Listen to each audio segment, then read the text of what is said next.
الحمد لله وكفى وسلام على عباده الذين اصطفى خصوصا على سيد الرسل وخاتم الأنبياء وعلى آله المجتبى وأصحابه الأتقياء. أما بعد فإن خير الحديث كتاب الله وخير الهدي هدي محمد صلى الله عليه وسلم وشر الأمور محدثاتها وكل محدثة بدعة وكل بدعة ضلالة وكل ضلالة في النار. أعوذ بالله من الشيطان الرجيم. بسم الله الرحمن الرحيم. النبي أولى بالمؤمنين من أنفسهم وأزواجه أمهاتهم.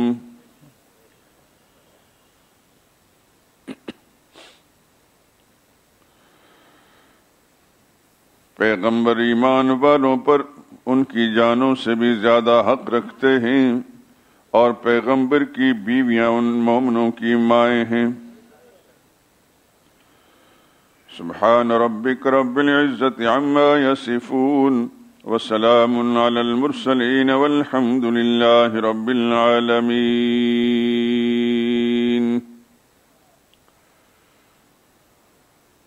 درود پاک پڑھ لیں. اللهم صل على محمد وعلى آل محمد كما صليت على إبراهيم وعلى آل إبراهيم إنك حميد مجيد. اللهم بارك على محمد وعلى آل محمد كما باركت على إبراهيم وعلى آل إبراهيم إنك حميد مجيد. مصطفیٰ کی بیویاں ہیں امہات المؤمنین. مصطفیٰ کی بیویاں ہیں امہات المؤمنین. دین کی روح رواں ہیں امہات المؤمنین. آیت تطہیر پڑھ کر ہو گیا پختہ یقین. آیت تطہیر پڑھ کر ہو گیا پختہ یقین. ایک طہارت کا نشاں ہیں امہات المؤمنین. خود نبی کے واسطے ان کو چنا رحمان نے. خود نبی کے واسطے ان کو چنا رحمان نے. مصطفیٰ کی رازداں ہیں امہات المؤمنین. مرتبہ دونوں جہانوں میں کسے اتنا ملا ہیں. جہاں آقا وہاں ہیں امہات المؤمنین. مخزن علم و عمل اور مصدر شرم و حیا. دین کی گویا داستاں ہیں امہات المؤمنین. پاک تینت نیک سیرت پاک بازو سادہ لوح. تم میں کیا کیا خوبیاں ہیں امہات المؤمنین. تجھ کو امت اور کیسی سرپرستی چاہیے. مصطفیٰ ہیں باپ ماں ہیں امہات المؤمنین. سر بھی خم نیچی نظر لب پر درود و فاتحہ. دیکھنا مدفوع یہاں ہیں امہات المؤمنین. ان کی مدحت سے صدارت باللسان راسخ رہو. ان کی مدحت سے صدارت باللسان راسخ رہو. حشر میں سب کی اماں ہیں امہات المؤمنین. مصطفیٰ کی بیویاں ہیں امہات المؤمنین. دین کی روح رواں ہیں امہات المؤمنین.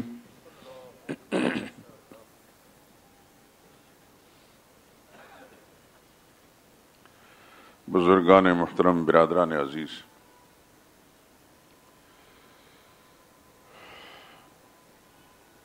قرآن حکیم کی آیت کریمہ اور پھر یہ نظم،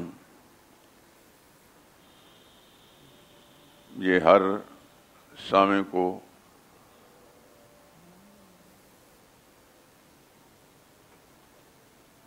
اس طرف متوجہ کر رہی ہیں کہ آج کی گفتگو کے اندر کن مقدس انسانوں کا تذکرہ ہوگا۔ اگرچہ پچھلے کئی ہفتوں سے سرور کائنات، فخر موجودات، امام الانبیاء والمرسلین، شفیع المذنبین، خاتم النبیین، سیدنا محمد الرسول اللہ صلی اللہ علیہ وسلم کی ازواج مطہرات کا ذکر خیر چلا آ رہا ہے، اور ان میں پہلی زوجہ مطہرہ سیدہ خدیجہ رضی اللہ تعالی عنہ کا کچھ اجمالی سا تذکرہ ہو گیا۔ اس طرح دوسرے نمبر پر زوجیت میں آنے والی خوش نصیب، خوش بخت سیدہ سودا رضی اللہ تعالی عنہ کا بھی مختصر سا تذکرہ ہوا، اور تیسرے نمبر پر زوجیت رسول کا شرف حاصل کرنے والی خوش نصیب، خوش قسمت سرور عالم صلی اللہ علیہ وسلم کی چہیتی اور لاڈلی زوجہ مطہرہ سیدہ عائشہ صدیقہ رضی اللہ تعالیٰ عنہ کا بھی کچھ تذکرہ ہوا، اور چوتھے نمبر پر زوجیت رسول میں شرف حاصل کرنے والی سیدہ حفصہ رضی اللہ تعالیٰ عنہ کا تذکرہ بھی ہو گیا پچھلے جمعے میں۔ تفصیلی ذکر ان مقدس امہات المومنین طیبات و طاہرات کا اس لیے نہیں کیا کہ بات بہت لمبی ہو جائے گی۔ میں چاہتا ہوں کہ اجمالاً مختصر سا تذکرہ تعارف ان کا ہو جائے، پھر اگر میری زندگی نے وفا کی اور آپ حضرات کی رفاقت رہی تو انشاءاللہ اس کا تفصیلی تذکرہ بھی ہوگا۔ دعا کریں کہ میں نے ان کا کچھ ذکر خیر لکھنا شروع کیا ہے، ابتدائی کچھ صفحات 20-25 صفحات لکھے ہیں، لیکن یہ تصنیف و تالیف کا معاملہ کچھ ایسا ہوتا ہے، جب انسان لکھنے بیٹھتا ہے تو پھر افکار کے ہجوم دل و دماغ کے اندر موجزن ہوتے ہیں، کیا لکھوں اور کیا چھوڑوں، کون سی بات، تو پھر اس میں سوچتے سوچتے بعض اوقات بڑا ٹائم گزر جاتا ہے اور انسان لکھ نہیں پاتا۔ آپ حضرات سے بار بار اپیل کرنے کا مقصد یہ ہے کہ آپ حضرات دعا فرمائیں کہ مجھے ذہنی یکسوئی، کوئی بھی تحریر لکھنا چاہوں تو ذہنی یکسوئی نصیب ہو، کہ زندگی کا کوئی پتہ نہیں، تو جو میں نے ارادہ کیا اللہ تعالیٰ اس میں مجھے کامیابی عطا فرمائے اور میں لکھ لوں، اور میں اپنی زندگی میں اس کو چھپوا کر آپ حضرات تک پہنچا بھی لوں۔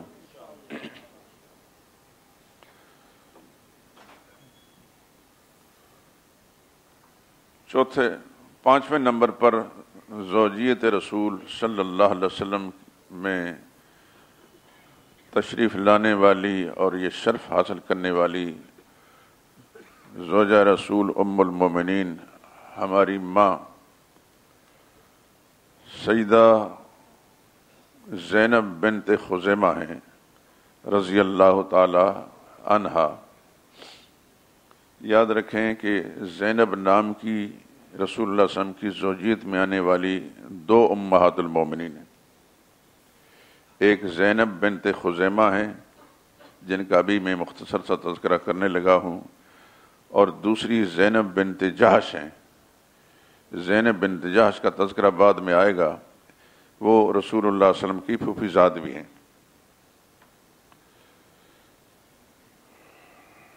یہ زینب نام بھی حضور صلی اللہ علیہ وسلم کو بہت پیارا تھا۔ آپ جانتے ہیں کہ سرور عالم صلی اللہ علیہ وسلم کی پہلی اور بڑی صاحبزادی، پہلی اولاد سیدہ زینب تھی رضی اللہ تعالی عنہ، اور 2 ازواج مطہرات بھی زینب ہیں، اور رسول اللہ صلی اللہ علیہ وسلم کی ایک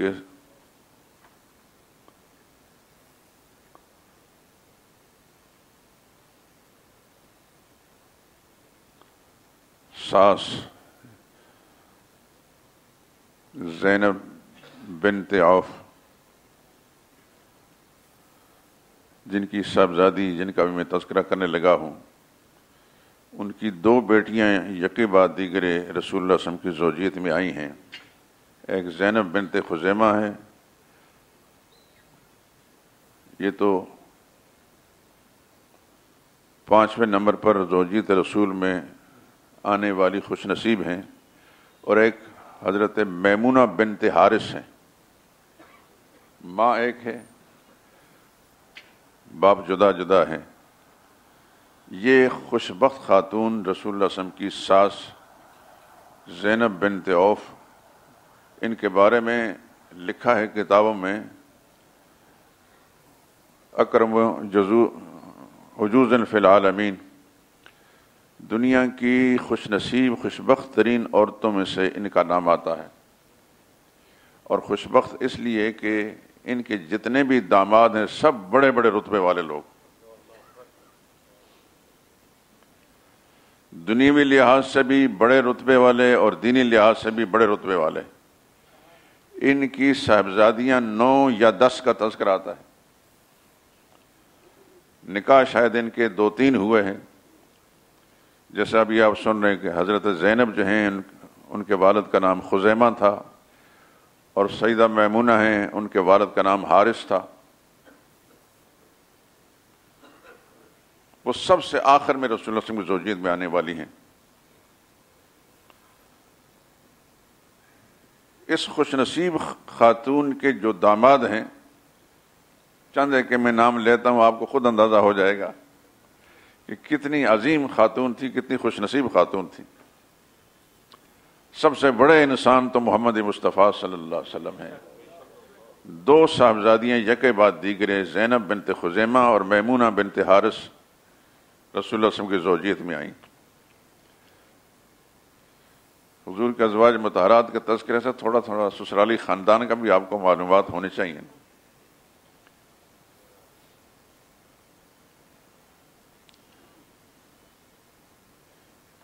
ان کے داماد حضرت ابوبکر صدیق بھی ہیں، وہ یوں کہ ان کی ایک صاحبزادی اسماء بنت عمیس رضی اللہ تعالی عنہا، وہ پہلے حضرت جعفر بن ابی طالب کی زوجیت میں تھیں، حضرت جعفر کی شہادت کے بعد پھر حضرت ابوبکر صدیق کی زوجیت میں آئیں، اور ابوبکر صدیق کی وفات کے بعد پھر سیدنا علی رضی اللہ تعالیٰ کی زوجیت میں آئیں۔ تو حضور صلی اللہ علیہ وسلم کو دیکھیں وہ کتنے بڑے انسان ہیں۔ صدیق اکبر انبیاء کے بعد سب سے بڑے انسان ہیں، حضرت جعفر جن کے بارے میں خود رسول اللہ نے فرمایا کہ یہ اللہ تعالیٰ نے ان کے 2 بازوں کے بدلے میں جنت میں 2 پر دیے ہیں جن میں جنت میں اڑ رہے ہیں۔ ان کی جعفر طیار اس لیے کہتے ہیں، جعفر اڑنے والا، اڑنے والی چیز کو آپ طیارہ کہتے ہیں۔ تو حضرت جعفر کے نام کے ساتھ اکثر کتابوں میں آپ جعفر طیار پڑھتے ہیں طاء کے ساتھ، کہ ایک غزوے کے اندر ان کا ایک بازو کٹا، حضور نے فرمایا تھا تم نے جھنڈا سنبھالنا ہے۔ سبحان اللہ، کیا لوگ تھے یہ، خدا کی ارب رحمتیں نازل ہوں۔ دشمن نے وار کیا، ہاتھ کٹ گیا، جھنڈا کرنے لگا، دوسرے ہاتھ سے سنبھال لیا۔ دشمن نے دوسرا وار کیا، دوسرا ہاتھ بھی کٹ گیا، تو کٹے ہوئے ہاتھوں کو جوڑ کر انہوں نے جھنڈے کو سنبھالا۔ ذرا تھوڑا سا تصور کی آنکھ سے دیکھیے کہ ہاتھ کٹ جاتا ہے انسان کو کتنی تکلیف ہوتی ہے، ایک بھی نہیں دوسرا ہاتھ کٹ جاتا ہے کتنی تکلیف ہوتی ہے۔ ایمان کی پختگی اور وہ سطح اتنی بلند ہے کہ محمد مصطفیٰ صلی اللہ علیہ وسلم کے فرمان کو محفوظ رکھنے کے لیے، اس پر عمل پیرا ہونے کے لیے، اس موت و حیات کی کشمکش کے اندر کٹے ہوئے جو ہاتھ ہیں ان کے ساتھ جھنڈے کو سنبھال رہے ہیں، اور پھر جب شہید ہو گئے، جھنڈا گر گیا، تو اللہ نے، جیسے کہ آپ سن چکے ہیں کہ شہید کا خون زمین پر پہنچنے سے پہلے اللہ اس کو جنت میں پہنچا دیتے ہیں۔ دعا فرمائے اللہ ہم سب کو شہادت کی موت نصیب فرمائے، طبی موت نہیں، شہادت کی موت نصیب فرمائے، ہماری زندگی کو اللہ قبول فرما لے۔ اللہ کے لیے کوئی مشکل بھی نہیں، ہم صدق کے دل سے اگر شہادت کی موت، دیکھیے بچنا ہم میں سے کسی نے نہیں، بسترے مرگ پر بھی موت آئے گی یا کسی دوسرے طریقے سے بھی، تو کیوں ایسی موت نہ مانگے اللہ سے جو شہادت کی موت ہے، کہ ہماری روح نکلنے سے پہلے ہمارے لیے جنت میں فیصلے ہو جائیں۔ اور حضور نے فرمایا کہ شہید کو جب اس کے جسم کے ٹکڑے اڑ رہے ہوتے ہیں اتنی تکلیف بھی نہیں ہوتی جتنا کانٹا چبھنے کی تکلیف ہوتی ہے۔ تو جعفر طیار کی بیوی وہ کتنا بڑا اعزاز ہے، پھر صدیق اکبر کی بیوی وہ کتنا بڑا اعزاز ہے، پھر سیدنا علی مرتضیٰ خلیفہ چہارم ان کی بیوی بننا یہ کتنا بڑا اعزاز ہے۔ یہی خاتون تھی جن کی یہ صاحبزادی 3 مقدس انسانوں کی زوجیت میں گئیں، حضرت جعفر طیار، پھر ابوبکر صدیق، اور پھر سیدنا علی مرتضیٰ رضی اللہ تعالی عنہ۔ اور اس صحابیہ بڑی شان کی صحابیہ ہیں، بڑے رتبے والی، حدیث کتابوں میں ان کا بڑا مقام ہے۔ یہ رسول اللہ صلی اللہ علیہ وسلم کی سالی بھی ہیں اور صحابیہ بھی ہیں۔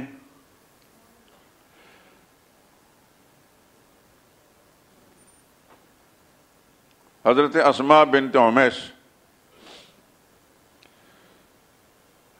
زینب بنت عوف یعنی رسول اللہ صلی اللہ علیہ وسلم کی ساس، ان کی ایک بیٹی لبابۃ الکبریٰ،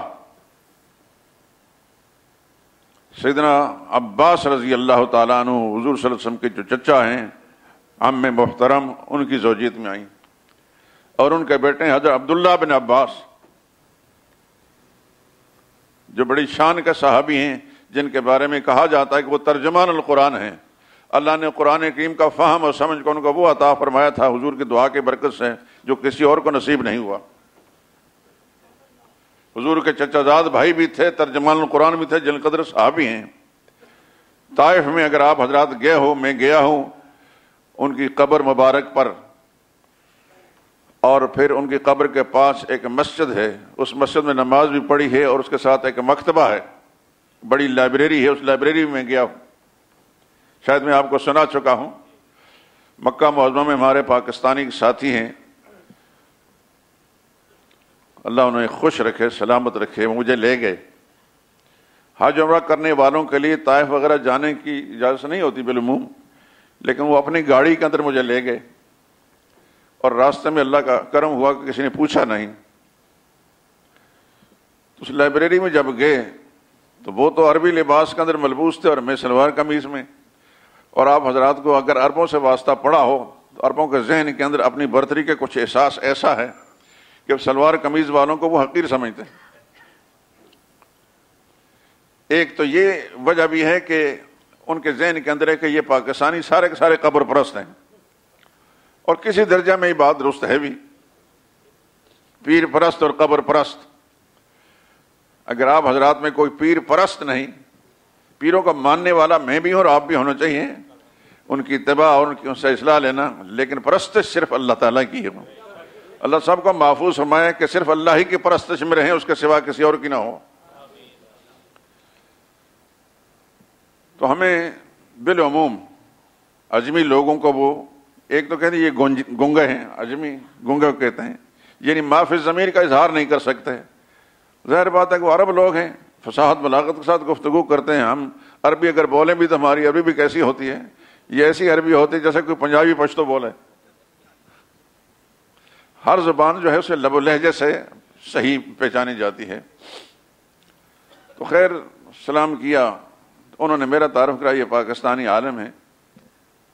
اس نے سمجھے یہ کیا مولوی ہوگا، کیا عالم ہوگا، سلوار قمیض والے کو پتہ ہی نہیں ہوتا کسی بات کو۔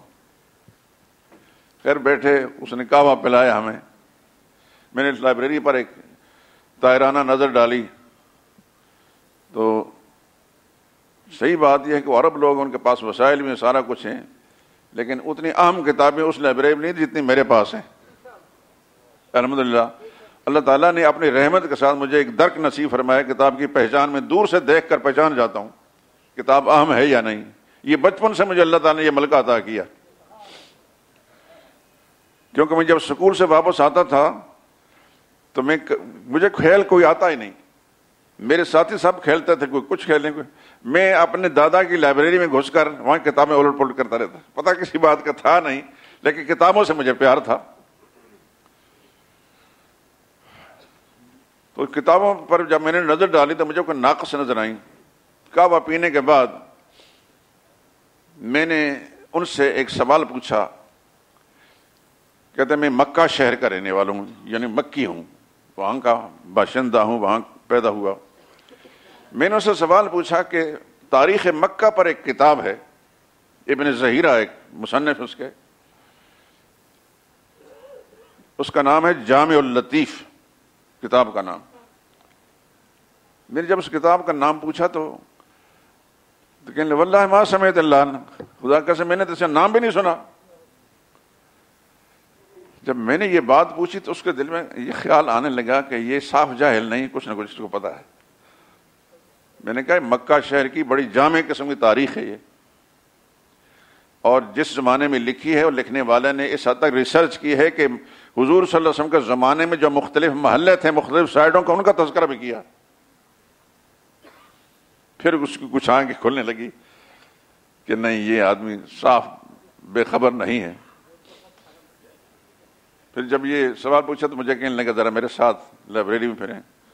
میں اس مکتبے میں جب پھرا تو میں نے کہا آپ کی لائبریری ناقص ہے، اس میں فلاں کتاب بھی نہیں، فلاں کتاب بھی نہیں، فلاں کتاب بھی نہیں۔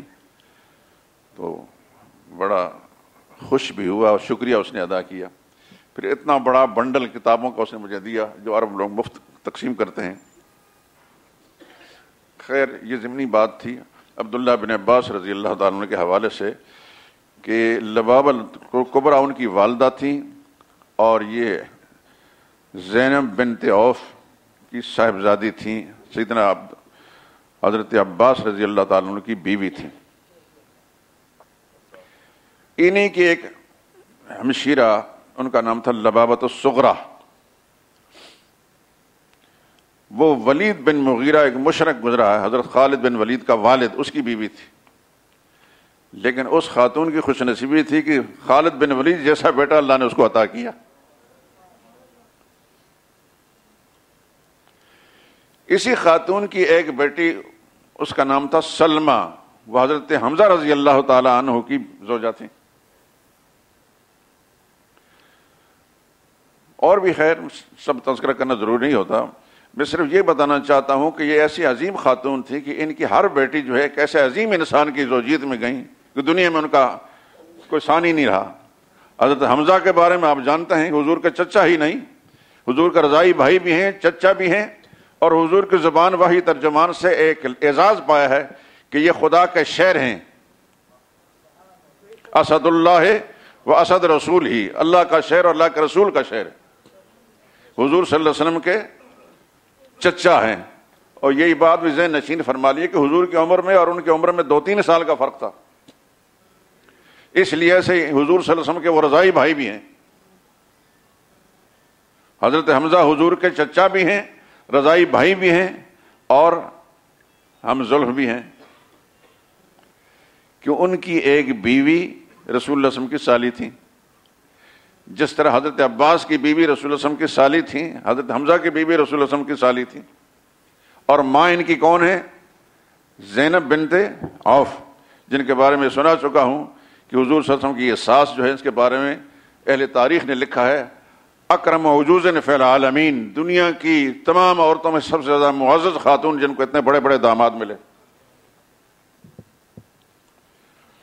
ازواج مطہرات کی برکت سے آپ کو یہ معلومات بھی ہو رہی ہیں، کیونکہ اتنی کتابیں آپ کو پڑھنے کی فرصت بھی نہ ملتی، ڈھونڈنے کی فرصت بھی نہ ملتی۔ اللہ سے دعا ہے کہ اللہ میرے اس کہنے کو قبول فرما لے، اور آپ حضرات کے دل و دماغ میں ان سچائیوں کو اس طرح راسخ کر دے کہ آپ دوسروں کے لیے رہنما بن سکیں۔ تو جس خوش نصیب خاتون کا تذکرہ میں اس وقت کرنے لگا ہوں وہ حضرت زینب بنت خزیمہ، ان کی والدہ کا نام تھا زینب بنت عوف، ماں بیٹی دونوں کا ایک نام تھا۔ اگر ہمارا پاکستان ہوتا نا تو ہر آدمی کہتا یہ کیسے نام ہے، بیٹی کا نام بھی وہی ہے اور ماں کا نام بھی وہی ہے۔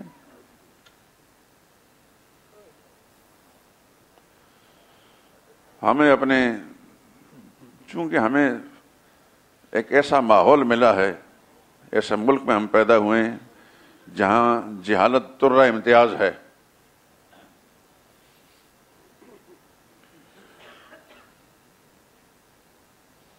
ہمارے علم کی جو معراج ہے وہ سکول اور کالج، بس ہم انگریزی لکھ سکیں اور پڑھ سکیں، ہم سمجھیں ہم سے بڑا پڑھا لکھا انسان کوئی بھی نہیں ہے، چاہے کسی کے ساتھ سلیقے کے ساتھ گفتگو کرنے کا بھی ہمیں سلیقہ نہ ہو۔ میں صحیح بات بتاتا ہوں، ایک طالب علم ہے میرے دوستوں، اور طالب علم وہ ہوتا ہے ہر وقت علم کی طلب میں رہتا ہے،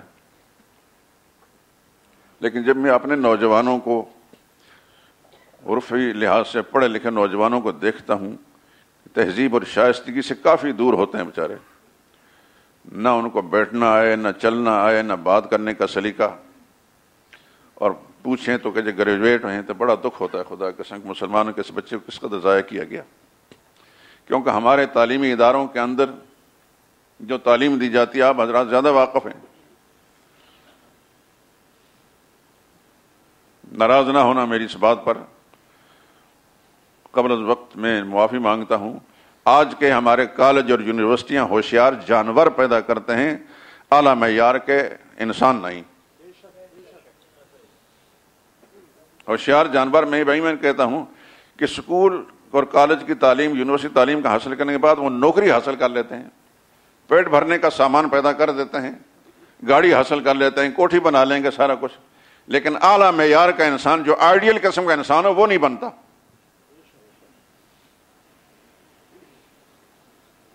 حالیہ دنوں کے اندر آپ ہی کے اس لاہور شہر کے اندر کچھ ایک واقعہ ہوا، میں نام نہیں لیتا، تفصیل میں جانے کی ضرورت نہیں، وہ ان پڑھ انہوں نے نہیں کیا، پڑھے لکھے انہوں نے کیا۔ چند روز پہلے آپ نے اخبارات میں پڑھا ہوگا کہ کالج کا طالب علم نے اپنے پروفیسر کو مارا، کس بہرحمی کے ساتھ مارے، کچھ اس کو سوشل میڈیا پر اس کی تصویریں میں دکھائی گئی ہیں۔ ان کو انسان کہا جا سکتا ہے؟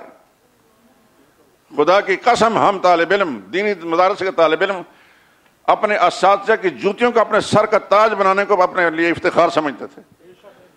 لڑنا جھگڑنا، اس کے ساتھ بدتمیز کرنا دور کی بات ہے، یہ تعلیم ہے، لیکن اس پر ندامت کسی کو نہیں۔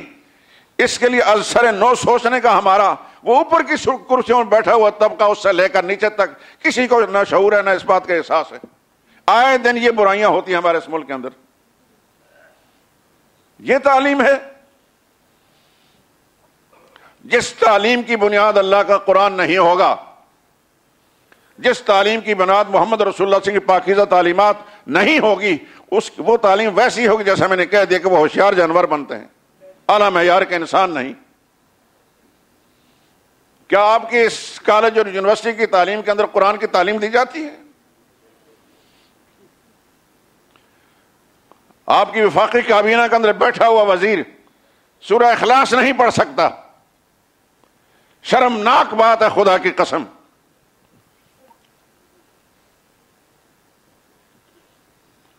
تین دفعہ اس نے سورہ اخلاص کو پڑھنے کی کوشش کی، نہیں پڑھ سکا۔ پھر یکے بات دیگرے، ایک نہیں، وہ ایک ہوتا تو تب بات ہے۔ ایک بیرسٹر بھی ہے، دنیوی تعلیم کے لحاظ سے وہ سورہ اخلاص نہیں پڑھ سکا۔ وفاقی وزیر تعلیم، پھر ایک پارٹی نہیں، دوسری پارٹی کا بھی، تیسری پارٹی کا بھی، موجودہ حکومت کا ایک وزیر بھی نہیں پڑھ سکا، اسی پچھلی حکومت کا وزیر نہیں پڑھ سکا، اسی پچھلی حکومت کا وزیر کا بھی یہی حال ہے۔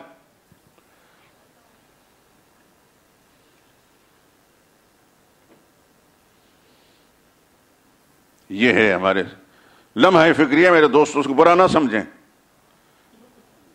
میرے اندر ہزار خامیاں ہیں، میں برملا تسلیم کرتا ہوں، لیکن یہ بات آپ حضرات پہ غور فرمائیے، اپنے بچے جو چھوٹے بچے، اپنے پوتے پوتیاں یا بیٹے، ان کو جب آپ بستہ دے کر آپ اسکول بھیجتے ہیں تو کبھی ان کا نصاب بھی چیک کر لیا کریں، کیا پڑھاتے ہیں وہ۔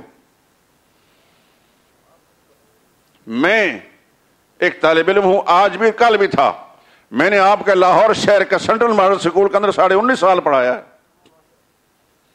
قبل از وقت ریٹائرمنٹ لے لی میں نے، وہ تفصیل میں جانے کی ضرورت نہیں۔ الحمدللہ پہلے دن سے لے کے آخر دم تک اسکول کے اندر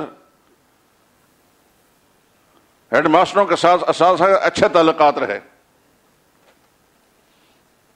لیکن وہ جو نامی گرامی اسکول پاکستان کا جس میں 10,000 بچے، 200 استاد تھے، اس کی تفصیل میں اگر میں جاؤں تو آپ بھی رنجیدہ ہو جائیں گے، میں بھی رنجیدہ، کیونکہ وہ ماحول میرے مزاج کے مطابق نہیں تھا۔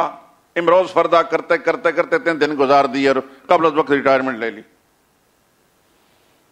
صبح اسمبلی کے اندر میری گفتگو ہوتی تھی، خطاب ہوتا تھا، میں سخت باتیں جب کرتا تھا، مجھے بعض ٹیچر کہتا ہے آپ سرکاری ملازم ہیں، آپ کی نوکری کو خطرہ ہے۔ میں نے کہا میں نوکری خدا بنا کر نہیں آیا، میرا رب وہی ہے جس نے ماں کے پیٹ میں مجھے پالا ہے، اس دنیا میں بھیج کر میرا وہی رب ہے، کوئی انسان رب نہیں۔ میں نے کہا جس دن اسکول کے دروازے سے داخل ہوا تھا یہ سوچ کر داخل ہوا تھا کہ میں نے نکلنا بھی ہے یہاں سے، اور الحمدللہ بڑے باوقار طریقے سے وہاں رہا اور نکلا بھی، لیکن سچ بات میں نے وہاں ہیڈ ماسٹر کے سامنے بھی کہی اور ٹیچروں کے سامنے بھی کہی، اور آپ حضرات کے گواہ اس بات کے، میں نے کبھی کسی کی رعایت نہیں رکھی اور کبھی کسی سے واہ واہ لینے یا زندہ باد کا نعرہ لگوانے کے لیے بات نہیں کی۔ یہی سوچ میرا رب راضی ہو جائے کہ زندگی موت اسی کے اختیار کے اندر ہے۔ عطا اللہ شاہ بخاری رحمہ اللہ فرمایا کرتے تھے، ہم نے دیکھا تو نہیں لیکن سنا ہے، جن لوگوں نے ان کو سنا ہے ان کی زبان سے سنا، کہ سچ کڑوا ہوتا ہے اور حلوہ میٹھا ہوتا ہے۔ کڑوی بات کرنے والے مولوی کو حلوہ نہیں کھلاتا۔ مجھے 47واں سال ختم ہونے والا ہے، مجھے آج تک کسی نے حلوہ نہیں بھیجا۔ میں سب دوستوں کا احترام کرتا ہوں، خدا ان سب کو دنیا آخرت کی عزتیں عطا فرمائے۔ میرے سارے ہی دوست آپ حضرات سمیت سب عزت کرنے والے لوگ ہیں، لیکن میں جو بات کہہ رہا ہوں سب کو پتا ہے کہ یہ حلوہ خوروں میں سے نہیں ہے۔ توحید کی بات کرنے والا، محمد رسول اللہ توحید کی بات کریں تو لوگ اس کو پتھر پھینکیں،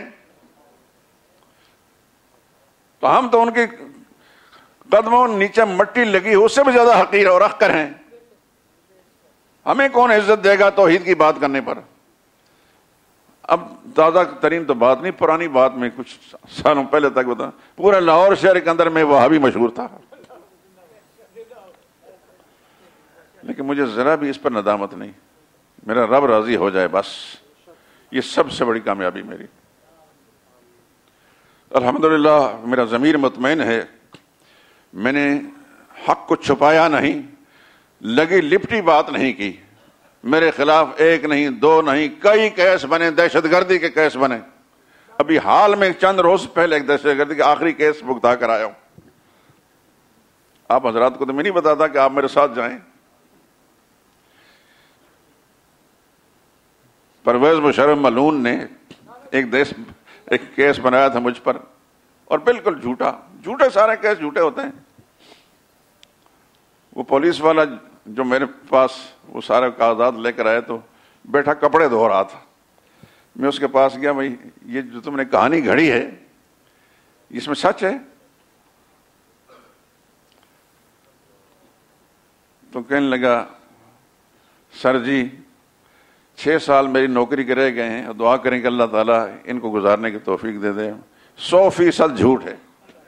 میں اتنا ایمانی کمزوری والا آدمی ہوں کہ انہوں نے کہا یہ جھوٹ لکھو، تو میں اپنی نوکری بچانے کی خاطر یہ لکھ دیا۔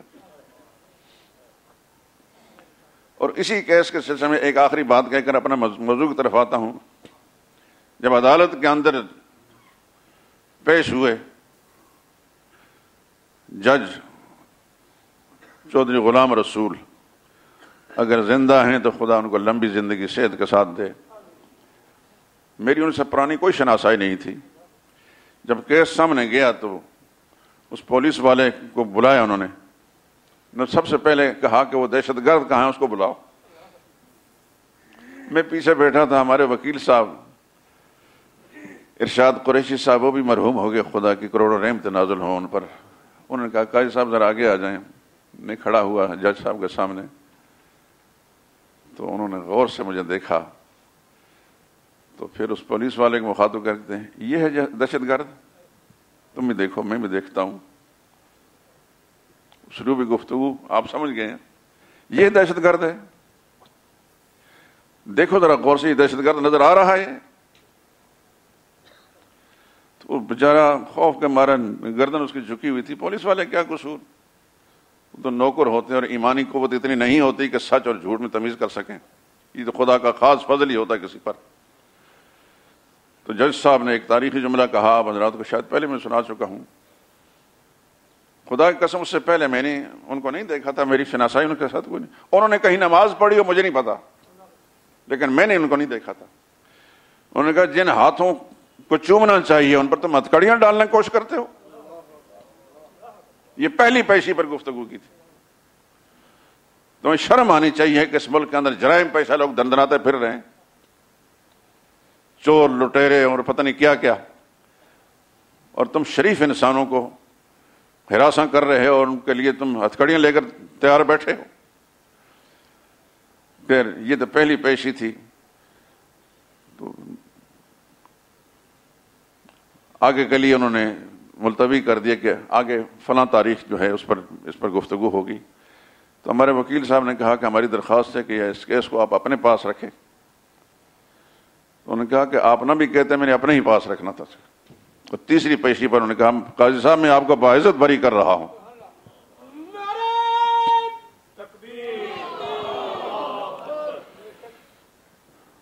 تو بات یہ ہے کہ ہر زمانے میں ہم معتوب ہی رہے ہیں۔ آپ حضرات کو میں اس دکھ میں شامل نہیں کرنا چاہتا کہ آپ پریشان ہوں، آئے دن ہمارے ساتھ یہ مہربانیاں حکمران ٹولہ کرتا رہتا ہے۔ پچھلے دور حکومت میں 4 دہشت گردی کیس بنائے گئے، ساری زندگی میں 47 سال دہشت گردی تو کر رہا ہوں مسجد اعظم میں۔ تو ہمارے کچھ ساتھی کاروباری دوست جو ہیں ایس پی صاحب کے پاس گئے یا ڈی آئی جی صاحب کے پاس بھی، یہ کیا کیا تم نے؟ کہنے کا شکر کرو ہم نے 4 بنائے، 16 کیس بنانے کا تھا، ہمیں آرڈر 16 کیس بنائے۔ میرے دوستو سب نے مرنا ہے، اللہ کا سامنے جانا ہے، کیا جواب دیں گے یہ لوگ؟ ہم نے بھی جانا اور انہیں جانا، ہمارا ان کا آمنا سامنا ہوگا، آمنا سامنا ہوگا خدا کی بارگاہ میں، پوچھیں گے ان سے۔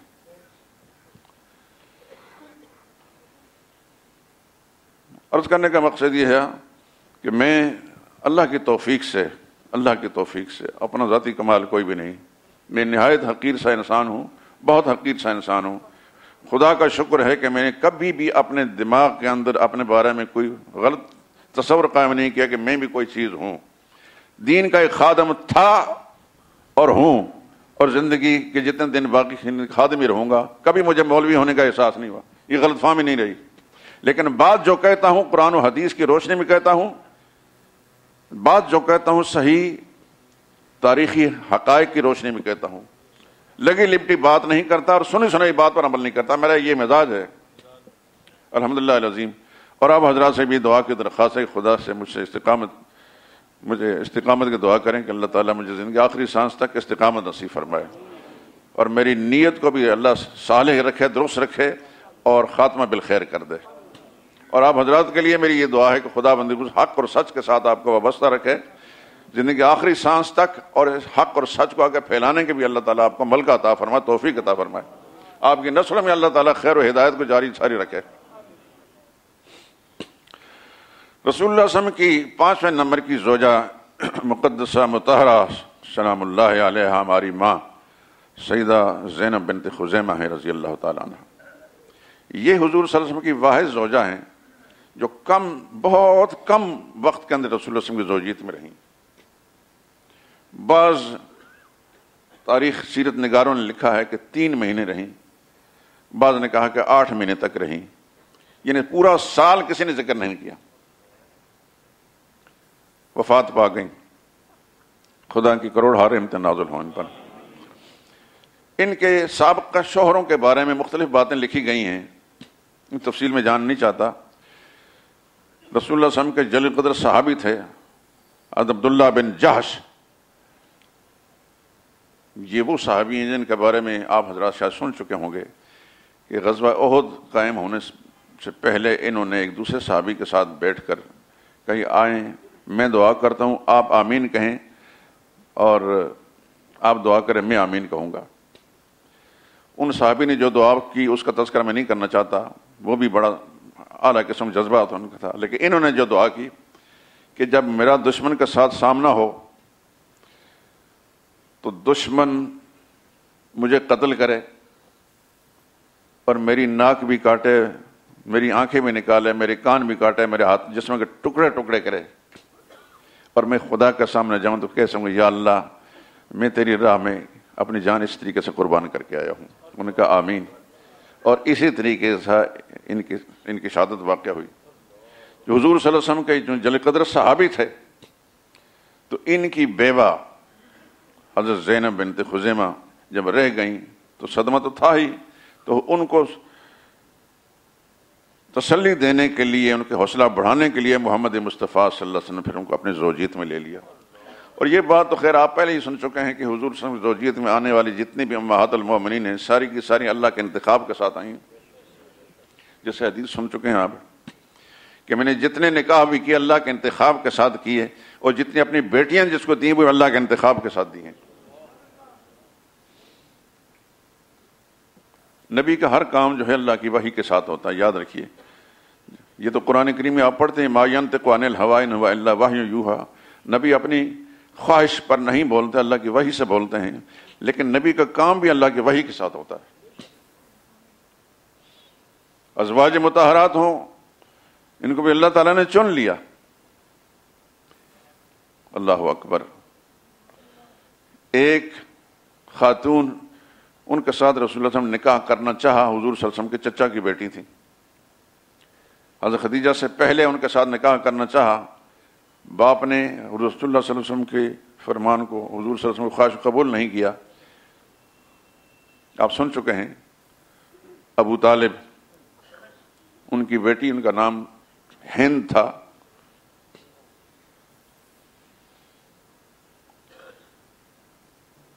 اور ام ہانی کے نام سے مشہور ہیں۔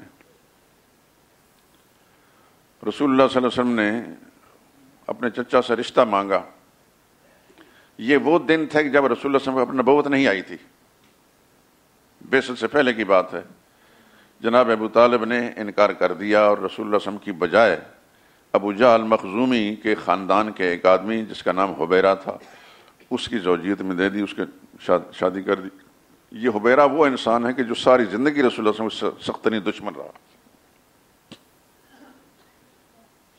فتح مکہ کے موقع پر پھر یہ بھاگ گیا تھا نجران کی طرف۔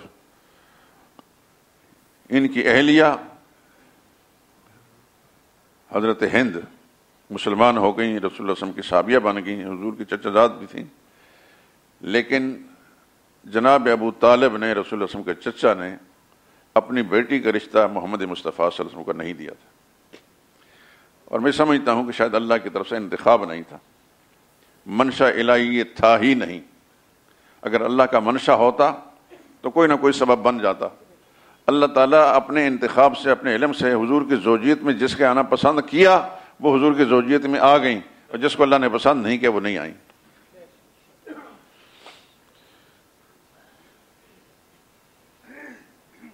تو حضور صلی اللہ علیہ وسلم کے ایک جلیل قدر صحابی کی بیوہ تھیں، اس واسطے رسول اللہ صلی اللہ علیہ وسلم کو زوجیت میں لے لیا، لیکن تھوڑا ہی عرصہ حضور کے رفاقت میں رہیں اور بالآخر وہ وفات پا گئیں۔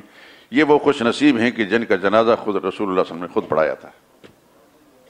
یاد رکھیں حضور کی حیات طیبہ کے اندر 2 بیویاں فوت ہوئی ہیں، ایک حضرت خدیجہ رضی اللہ تعالی عنہ اور دوسری حضرت زینب بنت خزیمہ.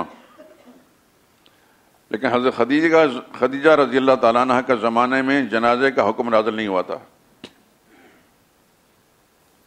اس واسطے ان کے جنازے کے بارے میں کہیں بھی نہیں آتا کہ حضور صلی اللہ علیہ وسلم ان کا جنازہ پڑھایا ہو. جنازے کی جو شرعی حکم ہے یہ بعد میں آیا ہے. اس واسطے خدیجہ کا جنازہ رسول اللہ صلی اللہ علیہ وسلم نے نہیں پڑھایا، نہ کسی اور نے پڑھایا. لیکن وہ مومنہ تھی، مسلمانوں کی مائیں تھیں اور جلیل قدر تھیں، بہت اونچے رتبے والی تھیں. رسول اللہ صلی اللہ علیہ وسلم کے ساتھ انہیں نمازیں بھی پڑھی، سب کچھ ہوا. جنازے کی مشروعیت نہیں ہوئی تھی، اس وجہ سے جنازہ ان کا نہیں پڑھا گیا.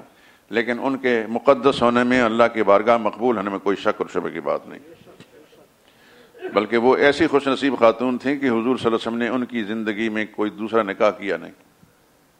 پورے 25 سال تک رسول اللہ کی رفاقت میں رہی ہوں.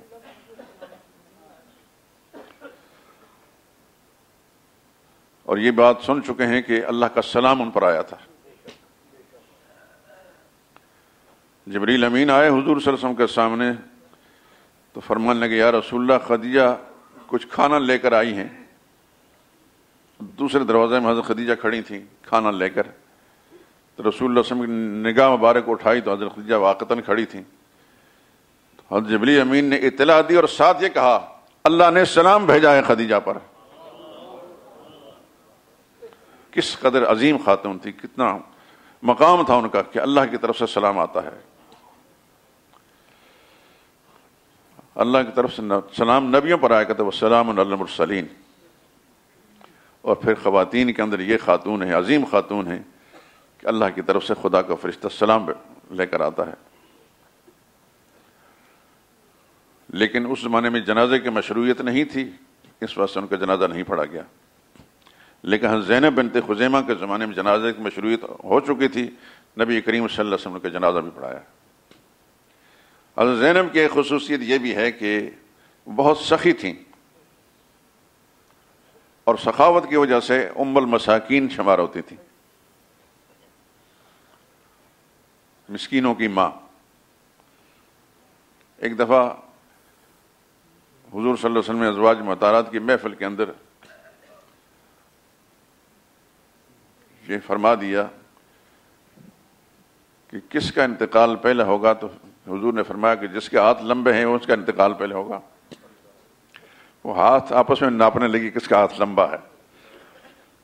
تو بعد میں بتایا گیا کہ لمبے ہاتھ ہونے کی وجہ سے مراد یہ دنیوی لحاظ سے نہیں بلکہ یہ ہے کہ وہ کھلے ہاتھ والی تھیں، مساکین پر خرچ کیا کرتی تھیں. اس واسطے ان کا لقب ہی ام المساکین بن گیا. خدا کی ارب ہار رحمتیں نازل ہوں ان پر. یہ ازواج مطہرات جو بھی ہیں میرے دوستو، اللہ اکبر، جس انسان کو بھی نبی سے پیار ہے، زبانی کلامی نہیں، دل سے، دل کی گہرائیوں سے پیار ہے، عملی طور پر پیار ہے، تو حضور صلی اللہ علیہ وسلم کے ازواج مطہرات کو پھر وہ اتنا ہی رتبہ دے گا جو ان کا مقام ہے. دنیا میں کسی عورت کا وہ مقام نہیں جو ازواج مطہرات کا ہے. اللہ نے قرآن میں فرمایا یا نساء النبی لستن کاحد من النساء، اے نبی کی بیویوں دنیا کی عام عورتوں کی طرح نہیں ہو، تمہارا مقام بڑا اونچا ہے. اس واسطے سب حضرات، سب دوست مسئلے کو سمجھیں بھی اور اس بات کو اپنے خواتین تک، اپنی بچیوں تک، اپنے بچوں تک پہنچائیں کہ دنیا میں نبیوں کے بعد بڑا مقام خواتین کے اندر امہات المومنین کا ہے.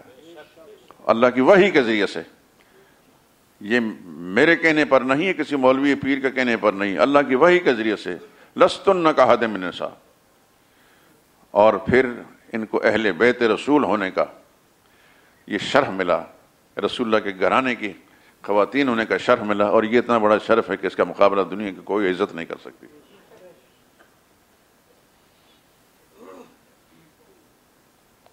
انما یرید اللہ لیذہب عنکم الرجس ویطہرکم اہل البیت. انما یرید اللہ قرآن کی آیت ہے. انما یرید، یہ آیت نمبر 33 ہے سورہ احزاب کی، 22واں پارہ شروع ہوتا ہی ہے انما یرید اللہ لیذہب عنکم الرجس اہل البیت. سن رہے ہیں سارے؟ یہ کہاں لکھا ہے؟ قرآن میں، سورہ احزاب، انما یرید اللہ لیذھب عنکم الرجس، اللہ یہ چاہتے ہیں کہ آپ سے ہر طرح کی آلودگیاں جو ہیں دور کر دیں، اہل البیت، نبی کے گھر والیوں، ویطہرکم تطہیرا، اور اللہ تعالیٰ تمہیں صاف اور پاک کرنا چاہتا ہے۔ تو آیت تطہیر بھی انہی کے بارے میں نازل ہوئی، اور اہل البیت کی مہر بھی اس بات پر لگی کہ اہل بیت کون ہیں؟ ہاں، ازواج مطہرہ۔ یہ ذہن نشین میں یہ بات زور دے کے اس لیے کہہ رہا ہوں کہ کچھ لوگوں نے اپنی چالوں کے ساتھ ازواج مطہرات کو اہل بیت سے نکال کر 4 افراد کو اہل بیت قرار دیا، حضرت علی، حضرت فاطمہ، حضرت حسن، حضرت حسین۔ ان کو ایک جعلی روایت کے ذریعے سے اہل بیت قرار دیا اور قرآن کریم کی آیت کو چھوڑ دیا۔ یہ ذہن نشین فرما لیجئے، کیونکہ سچائیوں کا مرکز کیا ہے؟ قرآن، اللہ کی طرف سے نازل ہوا ہے قرآن۔ اللہ نے مور لگا دی، انما یرید، ازواج مطہرات کا پیچھے سے تذکرہ چلا آ رہا ہے، اس سے آگے بھی انہی کا تذکرہ ہے۔ انما یرید اللہ لیذھب عنکم الرجس اہل البیت، اللہ چاہتے ہیں اے نبی کے گھر والیوں تم سے ہر طرح کی آلودگیوں کو صاف کر دے، ویطہرکم تطہیرا، اور تمہیں صاف اور پاک کر دے۔ اس آیت کو آیت تطہیر کہتے ہیں علماء کی اصطلاح میں، اور اس کے اندر اللہ نے اہل بیت کس کو کہا؟ امہات المومنین کو۔ امہات المومنین اہل بیت ہیں۔ ایک موٹی سی بات بتاتا ہوں، آپ کہیں جائیں، آپ کے ساتھ آپ کی زوجہ مطہرہ ہو، آپ کی اہلیہ محترمہ ہو، تو ظاہر ہے کوئی پوچھا آپ کے ساتھ کون ہے، تو آپ کہیں گے میرے گھر والے ہیں، میرے گھر والے ہیں۔ اگر آپ کہیں جا رہے ہیں اور آپ کی بیٹی یا پوتی ہو ساتھ، بیوی نہ ہو، تو پوچھے کون ہے، کہیں گے گھر والے ہیں، یہ بچیاں ہیں۔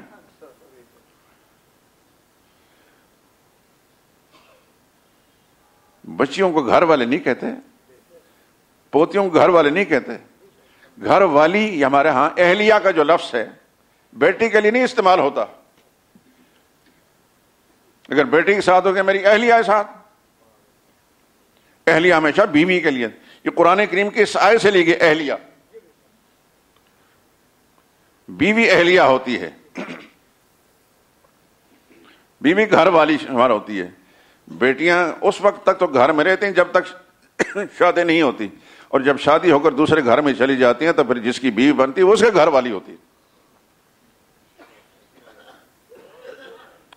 سیدہ فاطمہ رضی اللہ تعالیٰ عنہ جب تک رسول اللہ صلی اللہ علیہ وسلم کے گھر میں تھیں نکاح سے پہلے، تو گھرانے کے افراد سارے کے ساتھ بیٹے اور بیٹیاں سب، لیکن جب سیدنا علی رضی اللہ تعالیٰ کی زوجیت میں چلیں تو حضرت علی کی اہل بیت بنی۔ حضور کے ازواج مطہرہ حضور کے اہل بیت تھیں، اور سیدنا علی رضی اللہ تعالیٰ کی زوجیت میں جانے حضرت علی کی اہل بیت تھیں۔ یہ ازواج مطہرات خدا کی کروڑہا رحمت نازل ہوں، ان کے تذکرے کی برکت سے آپ کو یہ ساری باتیں معلوم ہو رہی ہیں۔ یہ بات میں نے تھوڑا زور دے کے اس لیے کہیں کہ آپ یہ ان پڑھ جو ہمارے خطیب ہیں، جو لکیر کے فقیر ہیں، ان کی باتیں سنیں گے تو بس ایسی باتیں کریں گے، اور پتہ بیچاروں کو کچھ بھی نہیں ہوتا۔ سچی بات ہے، جس لائن کا جو آدمی ہوتا ہے نا تو اس کو پتہ ہوتا ہے میرے لائن کے لوگوں کی حالت کیا ہے۔ دیکھیں ہر کھلاڑی کو کھلاڑی کا پتہ ہوتا ہے، ہر پہلوان کو پہلوان کا پتہ ہوتا ہے، مولوی کو مولوی کا پتہ ہوتا ہے۔ ہمیں پتہ ہے کہ یہ کس مقام پر ہوتے ہیں، ان کی معلومات کی سطح کیا ہے، قرآن کریم سے بالکل نابلد ہوتے ہیں۔ میں صحیح بات کہتا ہوں، میں نے الحمدللہ 4 مرتبہ قرآن کریم پڑھا ہے۔ پہلی مرتبہ لفظی ترجمہ پڑھا، اور یہ بھی آپ کو بتا دوں 25 دن کے اندر میں لفظی ترجمہ پورا پڑھا تھا میں نے، اور میرے استاد نے امتحان لیا الحمدللہ العظیم، وہ حیات ہیں، میں کامیاب بھی ہوں اس کے اندر۔ 3 دفعہ دورہ تفسیر پڑھا، اور آج بھی میں طالب علم ہوں۔ قرآن کریم کی ہر طرح کی تفاسیر میرے پاس ہے اور مطالعہ کرتا رہتا ہوں۔ مجھے آج بھی اس بات کا ذوم اور گھمنڈ نہیں کہ میں کو زیادہ پڑھا لکھا ہوں، لیکن طالب علم ہوں، اور طالب علمانہ حیثیت سے ہر وقت میں اس تجسس میں رہتا ہوں۔ بات قرآن کے خلاف کبھی نہیں کی، نہ کیے کروں گا انشاءاللہ زندگی آخری سانس تک۔ اور آپ حضرات کو بھی میں توجہ دلاتا رہتا ہوں کہ قرآن کے ساتھ تعلق رکھیں، روزانہ قرآن کریم کی تلاوت کریں، کوشش کریں کہ کسی مستند عالم دین کا ترجمہ جو ہے اس کو مطالعے میں رکھیں، تاکہ آپ کے سامنے کوئی مولوی جھوٹ بولے تو آپ کو فوراً پتہ چل جائے کہ یہ غلط بیان ہی کر رہا ہے، قرآن میں یہ لکھا ہوا نہیں۔ جب آپ کو قرآن کا پتہ نہیں پتا ہوگا تو جو کچھ آپ کے سامنے بیان کرے گا آپ کہیں گے آمنا وسلمنا۔ لیکن آپ کا قرآن کے ساتھ رشتہ صحیح مضبوط ہوگا تو کبھی بھی آپ کسی غلط فہمی کا شکار نہیں ہوں گے کہ قرآن میں یہ لکھا اور یہ کچھ اور کہہ رہا ہے۔ بہرحال میرے دوستوں اور بزرگوں، آج کی گفتگو ختم کرتے ہیں۔ زندگی نے ساتھ دیا تو انشاءاللہ آئندہ سیدہ ام سلمہ رضی اللہ تعالیٰ عنہ کا تذکرہ ہوگا۔ وآخر دعوانا الحمدللہ رب العالمین۔